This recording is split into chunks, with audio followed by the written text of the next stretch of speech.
ایک بات آپ نے کئی دفعہ سنی ہوگی، میرا بڑا دل کرتا ہے پھر سے اس کو دہراؤں۔ میں نے اسے سینکڑوں بار پڑھا ہے۔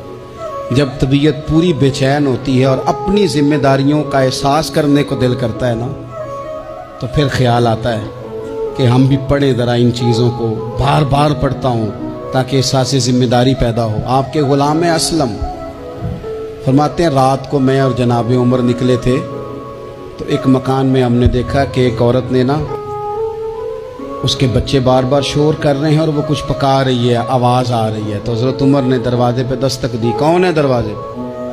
کہا میں ایک غلام ہوں۔ حضرت عمر کہتے ہیں غلام ہوں؟ بہن کیا مسئلہ ہے، بچے کیوں رو رہے ہیں؟ تو بی بی کہنے لگی تمہیں کیوں بتاؤں، جاؤ نا اپنا کام کرو۔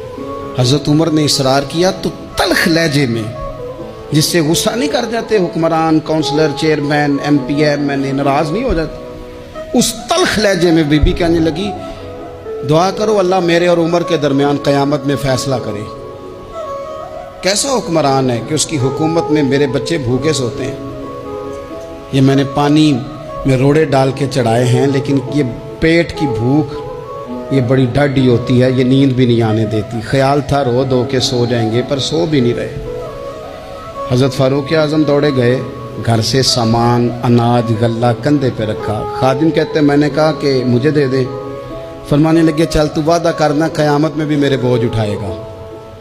کہ حضور نہیں، وہ تو میرے بس کی بات نہیں۔ فرمایا پھر مجھے کرنے دے۔ دوڑے آئے، اس خاتون کے دروازے پر لا کے وہ چیزیں رکھی۔ کہا بہن اگر تو پردہ کر لے تو یہ غلام نہ آج کھانا پکا دے تیرے بچوں۔ پھر وہ گھی چڑھا کے، چینی ڈال کے، کچھ سامان پکتا تھا وہ کھانا پکایا۔ غلام کہتے ہیں جب پھونکے مارتے تھے تو داڑھی سے دھواں نکلتا تھا، آگ جلاتے تھے دھواں نکلتا تھا۔ پھر کھانا پکایا، پھر ان بچوں کو کھلایا۔ پھر حضرت عمر فاروق رضی اللہ تعالیٰ عنہ تھوڑے پیچھے بیٹھ گئے تو بچوں کے ساتھ اس طرح کی باتیں کرنے لگے کہ وہ ہنس پڑے۔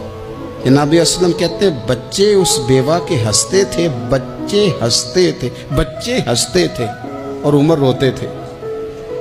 جب وہ ہنستے تھے تو فاروق روتے تھے۔ پھر وہ بچے آہستہ آہستہ لیٹنے لگے، اور جب وہ سونے کی طرف بڑھنے لگے تو حضرت عمر کہنے لگے بہن میں جاؤں؟ کہنے لگی رب تیرا بھلا کرے، میرا کلیجہ پھٹ جاتا اگر میرے بچوں کو آج شام بھی روٹی نہ ملتی۔ تو سیدنا فاروق اعظم رضی اللہ تعالیٰ عنہ کہنے لگے پھر تو میرے لیے دعا کرے گی؟ کہنے لگی میں دعا کرتی ہوں اللہ عمر کی جگہ تیرے جیسا کو نیک آدمی بٹھا دے۔ تو حضرت عمر کہنے لگے ایک چھوٹی سی گزارش بھی مان لو گی؟ کا کیا؟ فرمانے لگے کوئی یہ میری خدمت اگر پسند آئی ہے تو عمر کو معاف نہیں کر دیتی؟ غلطی ہو گئی، اسے پتہ نہیں تھا۔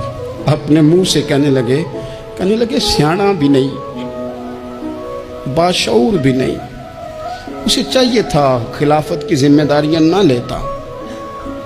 لیکن حضرت صدیق نے کہا تو وہ مان گیا، لیکن بہن میں اسے جانتا ہوں، بزدل بڑا ہے، کمزور بڑا ہے، ضعیف بڑا ہے۔